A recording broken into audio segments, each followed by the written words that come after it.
One of the things that we have to address for readmissions was to really try to understand why our patients were getting readmitted in the first place. And when we took a look at our data, congestive heart failure patients had a particularly high rate of readmissions, which really mimics what's happening in the national sphere as well.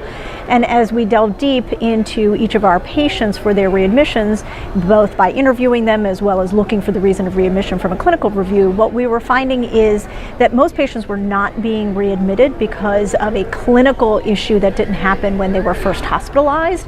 What we were finding is that the vast majority of our patients were being readmitted because they really didn't have access to care coordination. They really had issues with social determinants of health. So that was a big aha moment for us as a health system to say, if we don't address this particular arena, we really aren't going to be successful at preventing readmissions. So with that, and speaking with our patients and speaking with our clinicians, we really had to start thinking about transportation needs.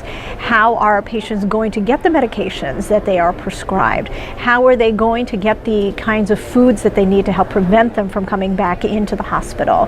How are they going to be able to coordinate with the 4 or 5 different physicians that they might have to see after being in the hospital? And even how are they going to manage really from a psychosocial standpoint, because they are extremely fragile after a hospital discharge from a clinical standpoint. So we need to really think about them holistically.